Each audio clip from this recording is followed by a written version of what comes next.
장에서는 근친상간에 대한 음행에 대해서 그 문제를 다뤘고요. 오늘 본문은 또한 음행에 대한 문제입니다. 특별히 이 창기의 집을 드나드는 문제인데요. 이 창기의 집은 어디에 있는 창기의 집이냐면 이제 고린도라는 도시에 가장 높은 곳에 신전이 하나 있는데 그 미의 여신이라고 하는 신전이 있는데 그곳에 올라갈 동안에 여러 가지 창기의 집들이 있습니다. 거기에 신전을 모시고 있는 그 사제들이 창기들이거든요. 그 창기들과 그 방을 지나가야지 신전으로 올라갈 수 있는 구조로 되어 있습니다. 그런데 이 성도들이 그 창기집에 드나드는 문제가 있었다라는 거지요. 그 고린도 교회 내에 있는 이 문제를 가지고 사도 바울이 이야기를 합니다. 이들이 이렇게 할 수 있었다는 것은 자유와 지식에 대한 잘못된 오해된 개념을 가지고 있었기 때문에 그래요. 그래서 바울이 오늘 단락에서 두 가지를 바로잡습니다. 첫 번째는 자유에 대한 올바른 견해에 대해서 이야기를 해주고요. 두 번째는 우리 몸을 통해서 어떻게 거룩한 삶을 살아야 될지에 대한 부분을 이야기해주고 있습니다. 창기집에 드나드는 음행의 문제를 다루면서 이 한 가지 주제를 가지고 더 큰 주제인 자유에 대한 주제로 더 확장해 가고 있다는 거죠. 6장에서 10장까지 그 자유의 문제를 다룹니다. 참다운 자유와 지식에 대한 주제는 음행 문제뿐만 아니라 우상의 문제까지, 우상 숭배의 문제, 우상 숭배에서 나오는 재물을 먹는 문제까지 계속 연결이 됩니다. 어떻게 알 수 있냐면 오늘 12절 말씀을 보셨으니까 여러분들 10장으로 한번 넘어볼까요? 10장 23절 한번 보실까요? 10장 23절 한번 펴서 한번 같이 보면 좋을 것 같은데요. 10장 23절에 보면 이렇게 나옵니다. 모든 것이 가하나, 비슷하죠, 그지요? 모든 것이 가하나 모든 것이 유익한 것은 아니요. 모든 것이 가하나 모든 것이 덕을 세우는 것은 아니니. 오늘 12절의 말씀과 굉장히 똑같습니다.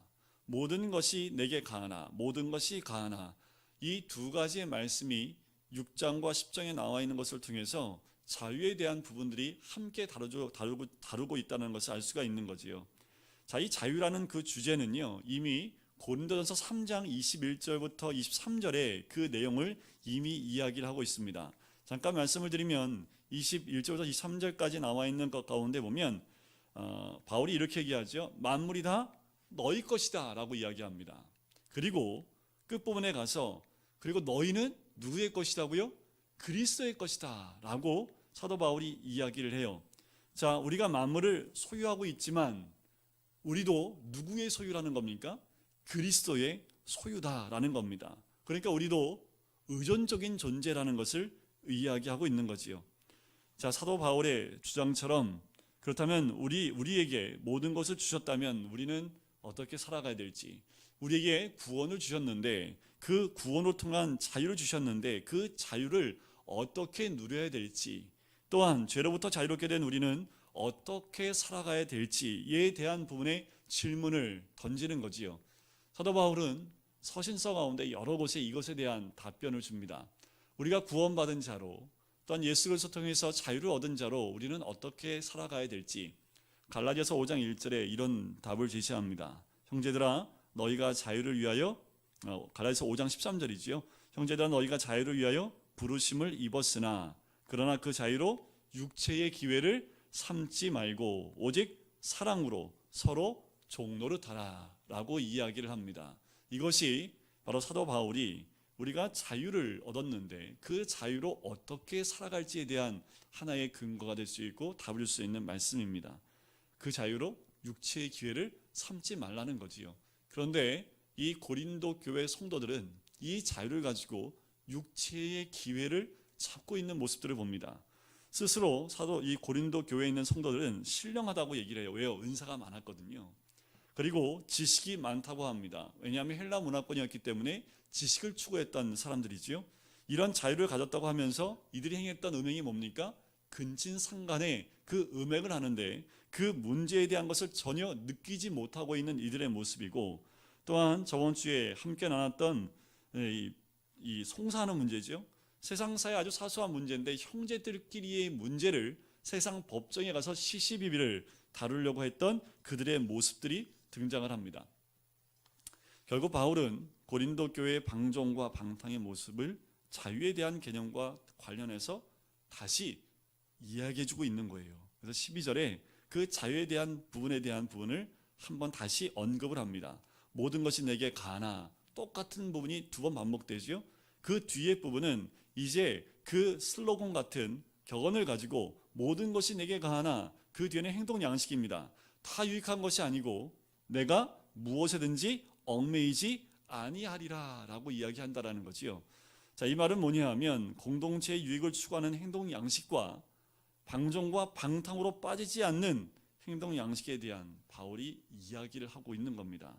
사실 이런 방종과 방탕의 행동 양식은 참된 자유가 아니라 이전 상태, 죄에 얽매였던 상태보다 더 무서운 예속되어진 상태가 될 수밖에 없다라고 이야기하는 거지요.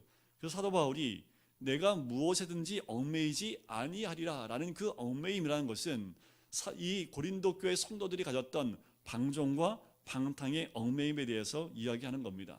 우린 모두 다 죄에 대해서 구속함을 받은 줄 믿습니다. 우린 죄에서 자유함을 얻은 줄 믿습니다. 아멘이시지요? 오늘 새벽에도 시편 말씀을 통해서 구원의 놀라운 기쁨을 찬양하는 시편 말씀을 함께 나눴습니다. 그 기쁨을 우리의 삶 가운데 늘 가지고 살아야 되는 것 당연하지요. 왜요? 죄에서 우리는 해방됐을 뿐만 아니라 지옥 백성이었다 천국 백성으로, 하나님 백성으로 바뀌었기 때문에 그렇습니다.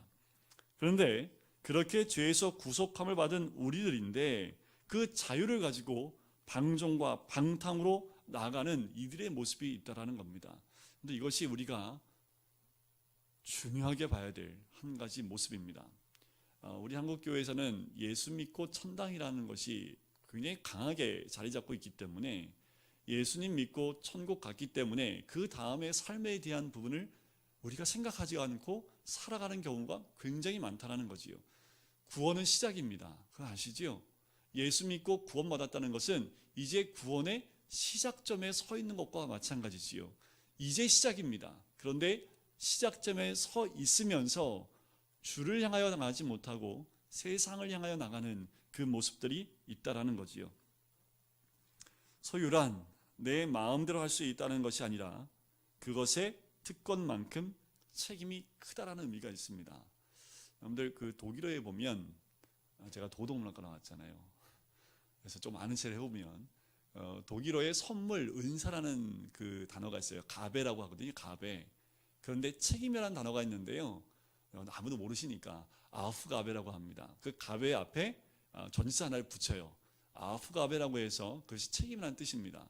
그러니까 독일어에서 이 책임이라는 말이 어디서 나온 겁니까? 바로 은사, 선물이라는 단어에서부터 나온 게 책임이라는 단어예요. 그러니까 우리가 어떤 은사를 가졌다는 것은 무엇을 동반한다는 겁니까? 책임을 동반해야 된다라는 말과 같은 거지요. 우리 하나님이 우리에게 말씀하셨습니다. 많이 받은 자는 많이 찾겠다. 기억하시지요? 소유가 책임으로 나가야 하고 자유가 봉사로 나가야 될 이유가 여기에 있다라는 겁니다. 물론 바울은 복음을 통해서 참된 그리스도인의 자유를 전했습니다. 그리스도 안에서의 참다운 자유를 이미 선포를 했습니다. 그런데 이 고린도 교회는요, 이 자유를 잘못 이해했다라는 거죠. 왜냐하면 당시에 헬라 문화 가운데 있었던 이들은요, 이교적 관점인데 이때 있었던 이단 가운데 하나가 영지주의입니다. 이들이 가졌던 자유에 대한 개념이 어떤 거냐면요, 이원론적인 사고를 갖고 있어요. 영과 육을 분리합니다. 영은 깨끗하고 선한 것, 육은 악하고 더러운 것, 이렇게 구분해 놨습니다. 근데 여기까지는 좋아요. 그런데 무슨 문제가 있냐 하면 육은 원래 더러운 것이니까 우리의 육체로 죄 짓는 것은 문제 삼지 않는다라는 겁니다. 웃기지 않습니까? 구원파가 좀 비슷한 것 같아요. 그죠? 이런 거예요. 우리 옷을 입잖아요. 그죠? 옷이 입다가 낡으면 어떻게 해요? 버리죠. 그죠? 그거 새로 사잖아요. 육을 이렇게 생각을 한 겁니다. 그러니까 죄를 지면 벗어버리면 돼요. 왜? 이 육은 어차피 없어질 거니까 육을 가지고 마음껏 무슨 짓을 해도 괜찮다는 쾌락주의로 가버린 겁니다. 뭐만 중요해요? 내 영만 중요한 거예요. 내 영만 예수 믿고 구원받으면 되고 내 육은 어떤 죄를 져도 어차피 육은 악이니까 어떤 죄를 져도 육은 없어질 거기 때문에 괜찮다라는 이 논리가 이 고린도 교회 성도들 가운데 들어가 버린 거라는 겁니다. 심각한 것은 이 성도들이 이 생각을 갖고 있으니까 어떤 죄에 대한 어떠한 태도나 이 죄로 여기지 않는 그런 잘못된 관점들이 이 성도들 가운데 있다라는 거지요. 사실 자유는 어디 안에서의 자유입니까? 그리스도 안에서 주어졌기 때문에 그리스도를 위해서 그리스도 안에서 누리는 자유여야 되고 그 안에서 그 자유를 행해야 되는 것이지요. 그러나 고린도 교회는 이 자유를 그리스도 안에서 실행한 것이 아니라 세상과 자기 안에서 실행함으로 통해서 문제가 시작된 겁니다. 문제가 심각하지요. 그래서 이 자유를 무슨 자유라고 얘기하냐면 기록된 말씀 밖으로 나간 자유라고 합니다. 고린도서 4장 6절 말씀 뒷부분에 보면 기록된 말씀 밖으로 나가지 말라라는 그 말씀이 있어요. 그런데 이들이 어디로 나간 거예요? 기록된 말씀 밖으로 나가버린 자유를 가졌다라는 거지요. 오늘 처음 오신 분들은 오늘 잘 오신 겁니다. 왜냐하면 제가 오늘 자유를 가지고요 고린도전서 전체를 다 보여드릴 텐데 이 자유와 지식을 방종과 방탕과 교만으로 이 고린도 교회 전체 문제가 다 나타나요. 고린도 교회의 문제가 10가지 정도 나온다고 말씀드렸잖아요. 첫 번째 문제가 뭐였습니까? 분쟁, 분파였습니다. 선물로 주신 사역자들을 세상적 육적 견해에 따라서 자기 마음대로 판단해 버린 거지요. 자기가 자기 마음대로 주어진 자유를 있다고 판단해서 나눠지기 시작한 겁니다. 또한 자기 이해관계에 앞서서 형제의 불의와 거짓을 어떻게 해요? 법정 시비를 가지고 나갔다라는 거지요. 그것이 우리가 6장 1절부터 나눴던 말씀입니다. 또 여자들은요 성령을 충만하게 받았다고 질서 없이 막 서도 없이 막 이야기하는 모습이요 고린도서 11장에 보면 나와요. 막 질서 없이 막 회중에서 성령이 임한 그 상태에서 막 떠드는 문제가 생겼고, 종들은 주인에게 반항하고 주인들은 종들을 마음대로 부렸고, 또한 8장에 가면 우상의 재물을 마음껏 아무데나 가서 사 먹고 있는 그리스도인의 모습이 보입니다. 그리고 12장부터 14장까지의 내용을 보면 영적 은사가 있다고 해서 교만하고 부질서한 행동을 하는 이들의 모습이 등장도 합니다. 또한 11장에 보면 자신들만 생각하는 예배를 드려요. 그래서 성만찬이 나오는데 성만찬에서 자기들이 원하는 방법대로 드리는 그 모습이 나오기도 합니다. 5장에서 근친상간의 그 음란한 모습을 보았고, 오늘 본문에서는 창기집을 드나드는데 너무도 자유롭게 드나들고 있는 이들의 모습이 등장을 하는 거지요. 이러한 모습들은 이기적이고 정욕적이고 세속적인 신앙적 자유를 누리는 그런 모습이었습니다. 통제되지 않은 자유지요. 이것은 파멸로 이들을 이끌 수밖에 없는 겁니다. 이 점에 대해 사울은 서신을 통해서 잘못된 자유, 잘못된 지식에 대한 경고를 하고 있는 겁니다. 그러면서 9장 안에 뭘 적고 있냐면 자신이 그리스도를 따르는 그 모범, 자기가 어떻게 예수 그리스도를 따르고 있는지에 대한 모범을 자기의 삶을 통해서 드러내 보이는 것이 9장에 등장해요. 그래서 어떻게 사는 것이 그리스도를 위해 사는 것인지 나를 보면 알 수 있다라고 해서 자신의 모습을 비춰줍니다. 또 지식에 대한 잘못된 부분은 8장 1절에 이야기를 해요. 8장 1절과 2절인데 몇 장만, 한 2장만 넘기시면 나오지요. 한번 1절과 2절 한번 읽어볼까요? 지식에 대한 잘못된 행동입니다. 시작. 우상의 재물에 대하여는 우리가 다 지식이 있는 줄 아나 지식은 교만하게 하며 사랑은 덕을 세우나니 만일 누구든지 무엇을 아는 줄로 생각하면 아직도 마땅히 알 것을 알지 못하는 것이요. 여러분들, 우리의 삶이 이런 자유와 지식이 방탕과 방종으로 나가는 그곳으로 나가는 지식이 되어지면 안 된다라는 거지요. 우리가 기록된 말씀 밖으로 나가는 순간부터 내 마음대로 내 정욕과 탐심과 내가 원하는 세속적인 방법대로 그냥 막 나가게 되어져 있다라는 거지요. 성경에서 말하는 자유와 지식은 자기 유익을 위해서 이기적으로 가는 것이 아닙니다. 거룩함과 의로움을 위한 자유이며 지식이어야 한다라는 거지요. 유익과 덕을 위한 자유이며 지식이어야 된다라는 겁니다. 한마디로 이 자유는 그리스도에 의해 통제된 바로 그리스도 안에서의 자유로서 이웃과 형제와 자매들에게 절제된 자유와 지식 그 모든 것으로 공익을 따라가는 그 모습이어야 한다라는 겁니다. 참된 자유인으로서 신자는 누구를 따라가야 됩니까? 그리스도를 모범으로 따라가야 된다라는 말씀을 합니다. 신령한 자가 누구일까요? 이 고린도 교회에 정말 신령한 자가 많았어요. 여러분들 고린도서 12장에 보면 우리가 알고 있는 은사의 종류가 다 나와 있습니다. 그 은사의 종류가 다 나왔다는 얘기는 뭐예요? 고린도 교회 안에 그 은사를 갖고 있는 사람이 다 있다라는 얘기잖아요. 그죠? 그 은사를 받은 사람이 무지하게 많았습니다. 그러니까 그 사람들을 다 뭐라고 해요? 신령한 사람들이라고 얘기를 했습니다. 그런데 우리가 꼭 기억해야 될 것은 신령한 자일수록 이 말씀을 기억하셔야 됩니다. 항상 복종하여 두렵고 떨림으로 너희 구원을 이루라 라는 바울의 권면을 꼭 기억해야 된다는 거지요. 신령한 사람은 죄를 안 짓습니까? 방언을 하는 사람은 죄 안 질까요? 예언을 하는 사람은 죄를 안 짓겠습니까? 은사와 죄는 별개입니다. 24시간 방언하고 다닐 수 있어요? 24시간 그 은혜의 그 은사를 우리가 행하면서 다닌다 할지라도 우리는 육을 입고 있기 때문에 온전한 신령한 자의 모습이 될 수 없는 거지요. 이런 생각 가지신 분 혹시 계실지 모르겠어요. 나 좀 괜찮은 사람인데, 나 예수 믿은 지 한 10년 됐거든, 예수 믿은 지 한 20년 됐거든, 나 예수 믿고 목사 됐는데 좀 괜찮은 사람이지 라고 생각할 때 넘어지기 딱 좋습니다. 그래서 이게 큰 교회일수록 잘 넘어지는 것 같아요.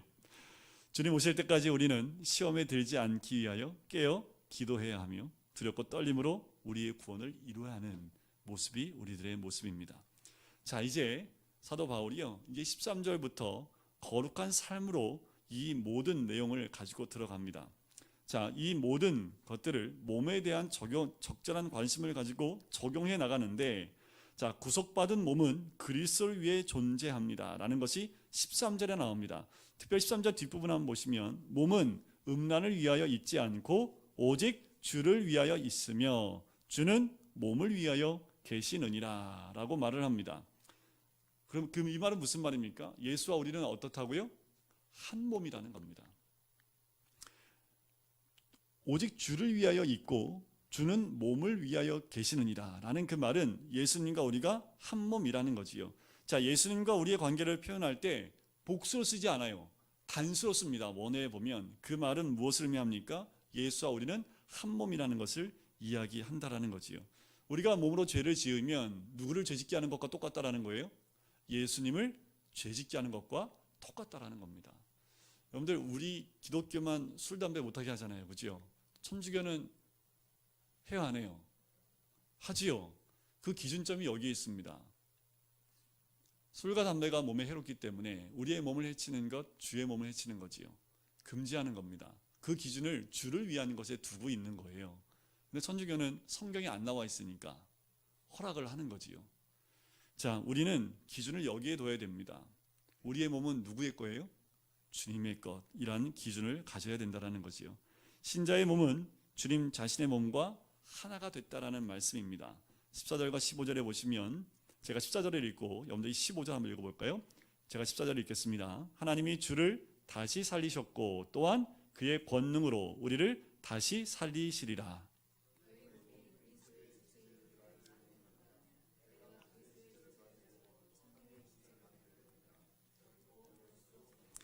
자, 우리 몸은 썩어져 없어져 버릴 것이 아니라 부활할 거룩한 몸이기 때문에 거룩해야 된다라는 겁니다. 갑자기 14절에 부활에 대한 이야기를 갑자기 꺼내는 이유가 있지요.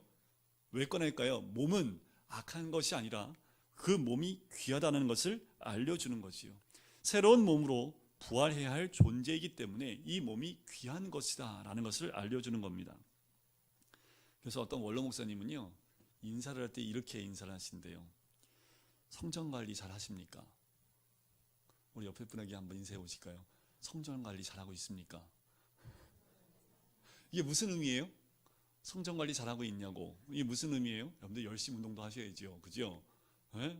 몸에 좋은 것도 하셔야지요. 몸에 해로운 거 하지 마시고, 그 육에 대한 것만이 아닙니다. 내 영적인 거죠. 속에 대한 것들이잖아요. 내 속사람 관리를 잘하는 겁니다. 왜요? 내 안에 누가 계시니까요? 성령이 계시기 때문에 관리를 잘 해야 된다라는 겁니다. 그리스도와 한 몸이 된 우리가 죄를 범하면 동일하게 그리스도의 몸을 더럽히는 일이기 때문에 우리 주님이 마음 아파하신다라는 거지요. 몸은 영과 결합되어져 있습니다. 헬라 철학 또한 영지주의자들처럼 몸과 영이 분리되어 있는 것이 아니라 하나로 연합되어져 있다라는 거지요. 몸과 영이 따로 놀 수 없다라는 거예요. 육은 아무렇게나 해도 상관이 없고 오직 영만 거룩하면 된다는 것은 잘못됐다라고 이야기하는 것이 16절부터 18절에 나오는 겁니다. 거기에 보면 16절에 보면 창녀와 합하는 자는 그와 한 몸인 줄 알지 못하느냐, 하나라는 거지요. 둘이 한 육체가 된다 하셨나니 주와 합하는 자는 한 영이니라. 우리는 이미 예수 그리스도의 믿음으로 주와 하나가 된 한 영인 줄 믿습니다. 그런데 우리가 그런 고린도 교회 성도들이 창기와 합하게 된다면 그 몸이 누구의 몸이 되는 거예요? 창기와 하나가 된다라는 거지요. 그것을 잊지 말라라는 거예요. 이미 내가 주와 하나가 된 거룩한 몸이 되었는데 그 몸을 그렇게 사용하면 안 된다라는 거지요.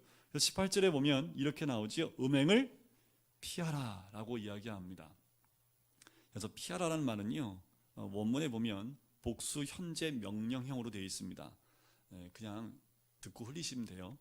복수 현재 명령형으로 됐다는 말은 뭐냐면요, 반복적으로 찾아오는 음행의 유혹으로부터 끊임없이 피하라는 뜻입니다. 자, 음행이 평생에 한 번만 와. 한 번만 피하면 돼요. 너무 좋겠죠? 여러분들 한 번만 오시는군요. 네, 이미 피하셨군요. 자, 음행은 한 번만 오는 것이 아니라 어떻게 해요? 여러분들 그 한경진 목사님이 70이 훨씬 넘으셔서 한 기자가 찾아가서 인터뷰를 했습니다. 그래서 이제 그 한경진 목사님한테 이런 얘기를 했어요. 제가 말씀드렸던 것 같기도 하고, 목사님 나이가 연로하신데 요새 기도 제목이 무엇입니까? 라고 이제 질문을 했습니다. 그랬더니 이 한경진 목사님 하셨던 말씀이 첫 번째가 음행을 피하는 것이네 라고 얘기를 한 거예요. 그래서 이 기자가 목사님 이렇게 연로하신데 무슨 음행에 대한 얘기를 하십니까? 그랬더니 한경진 목사님이 뭐라고 하셨냐면 숟가락 들 힘만 있어도 그런 유혹이 있다네 라는 말씀을 하셨다고 하더라고요. 음행은 눈을 감을 때까지 우리에게 오는 것이고, 그래서 사도 바울이 음행을 피하라는 그 말에 복수형으로 썼던 이유가 여기 있는 거지요. 음행은 어떻게 해요? 올 때마다 피하는 겁니다. 한 번만 걸리면 어떻게 돼요? 끝나는 거예요. 그래서 음행을 피하라라고. 그래서 여기 한국말에는 그 의미가 잘 드러나지 않아요. 그런데 원어에 보면 끝도 없이 계속 피하라는 말입니다.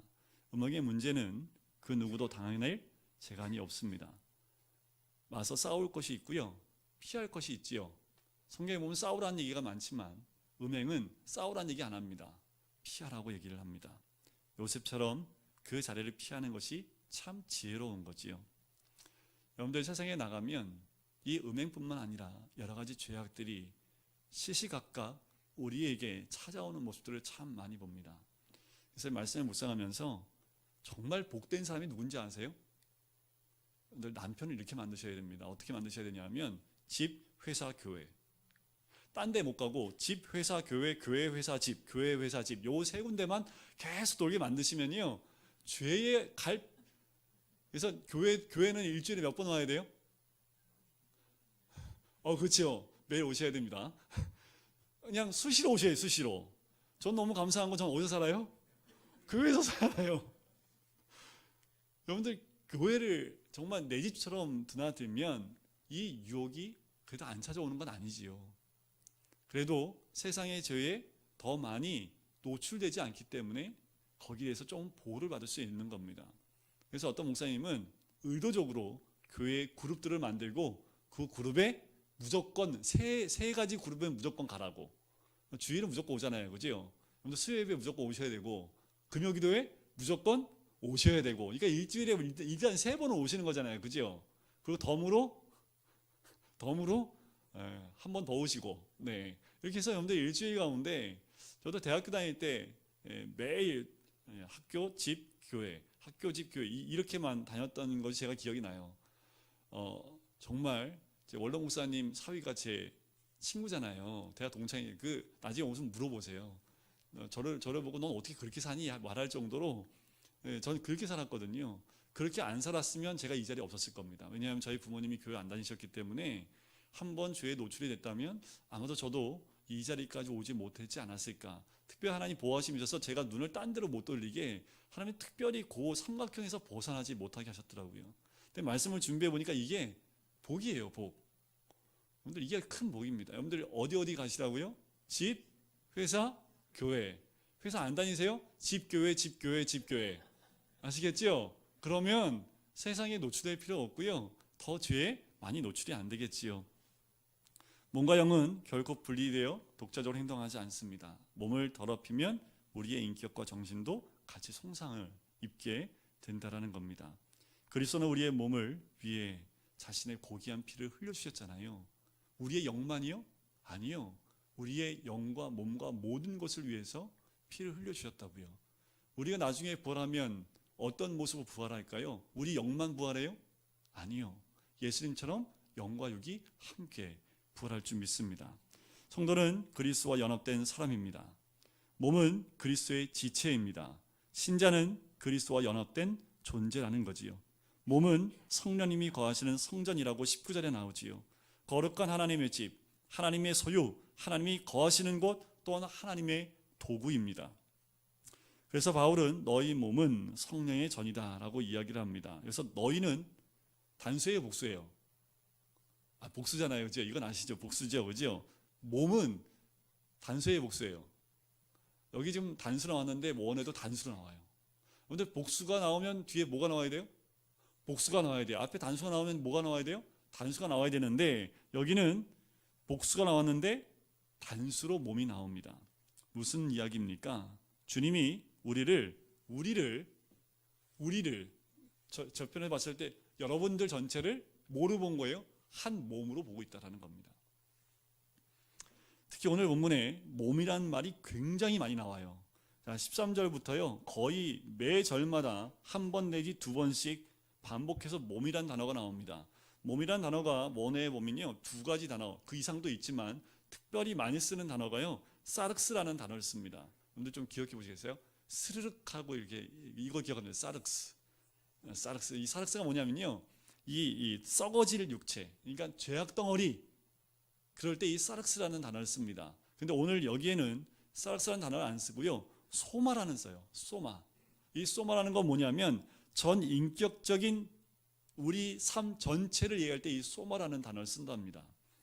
그런데 특별히 이 소마라는 단어를 쓴 이유가 뭐예요? 우리의 몸이 우리 전 인격체의 몸을 의미한다라는 겁니다. 죄덩어리, 그냥 썩어질 그 사락스를 의미하는 것이 아니라 전 인격체인 그 소마라는 단어를 쓰고 있다라는 겁니다. 영지주의자들이 말하는 그 이원론적인 사고의 몸이 아니다라고 지적을 하고 있는 거지요. 우리의 몸은 우리의 것이 아닙니다. 누구의 것입니까? 20절에 보세요. 누구 것이에요? 누가 샀어요? 값으로 산 것이 되었으니 누가 이 값이 누구예요? 하나님이 누구를 값으로 주고 우리 샀어요? 상상을 해보십시오. 여러분들 물건 가운데 물건 값을 보통 다 정하지요. 근데 값을 정할 수 없을 만큼 값진 게 있지요. 죄송합니다. 가진 것 가운데 그런 게 없으셔서 그럴 수 있는데 여러분들 우리 자녀를 값으로 정할 수 있어요? 없지요. 세상의 모든 물건은 값으로 정할 수 있지만 값으로 따질 수 없는 것이 있습니다.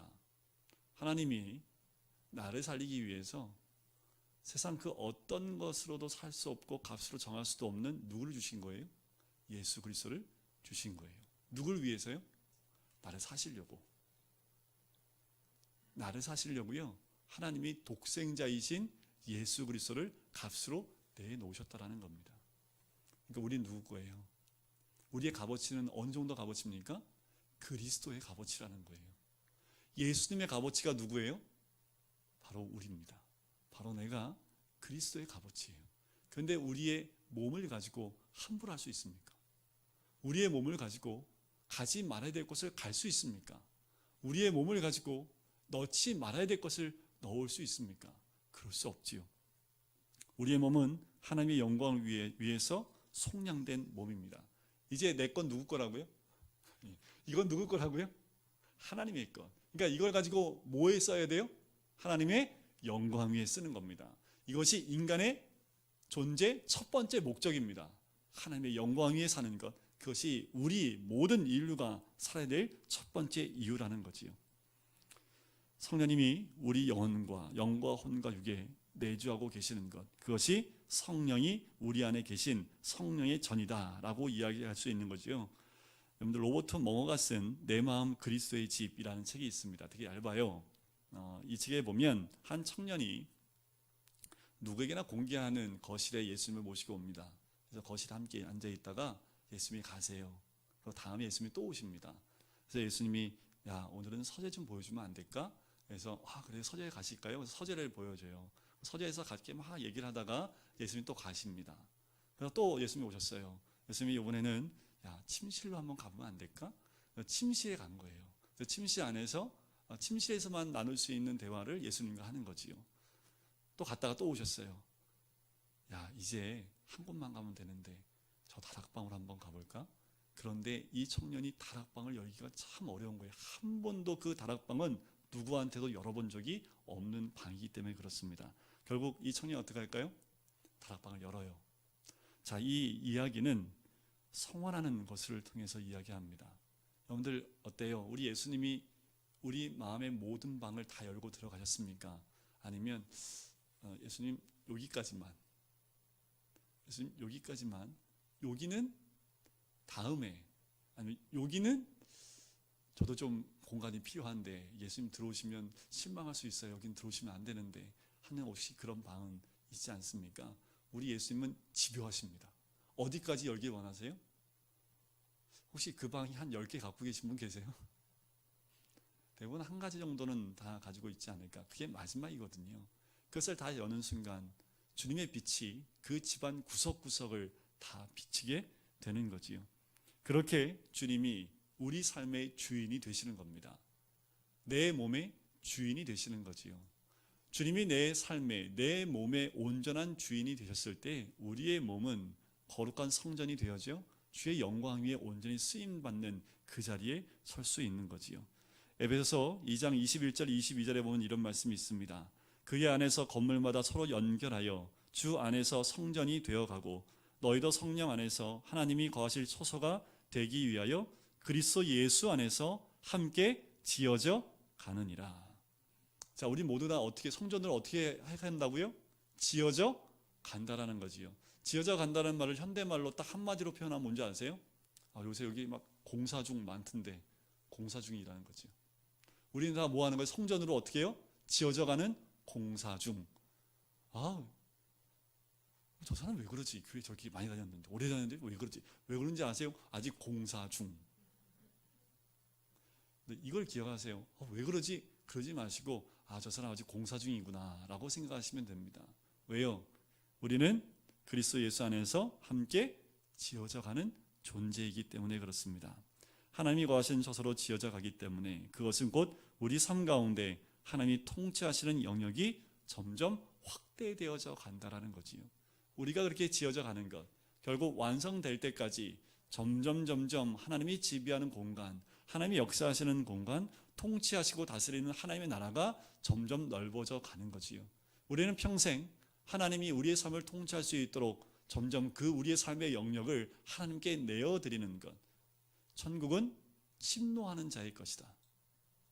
우리는 그 천국이 우리 가슴 가운데 침노가 되도록 하나님이 내 자신을 통치할 수 있도록 모든 것을 내어드리는 내 마음 그리스도의 집이라는 이 성년처럼 모든 것을 다 내어드릴 때 온전한 하나님의 나라가 이루어지게 될 줄 믿습니다. 그래서 우리 가정도 또한 내가 일하는 일터도 또한 내가 만나는 많은 사람들에게도 그 하나님의 나라 그리고 성전의 모습을 보여줌을 통해서 하나님의 통치와 다스림이 있는 하나님의 나라를 보여주게 될 줄 믿습니다. 저의 값어치가 어떤 값어치라고 말씀드렸어요? 이건 저한테 잘해주세요. 저 값어치가 예수 그리스도거든요. 여러분들 옆에 있는 분들의 값어치가 얼마예요? 예수님의 값어치예요. 예수 값어치. 그러니까 그 값을 어떻게 주고 살 수 있습니까? 그죠? 그렇게 고귀하고 존귀한 분들입니다. 내가 그렇게 고귀하고 존귀한 삶인 것을 알고 이 몸을 통해서 오직 주께만, 주를 위해서만 살아가시는 우리 모든 성도님 되시기를 주님의 이름으로 간절히 축원드립니다. 우리 같이 한 목소리 기도하실까요?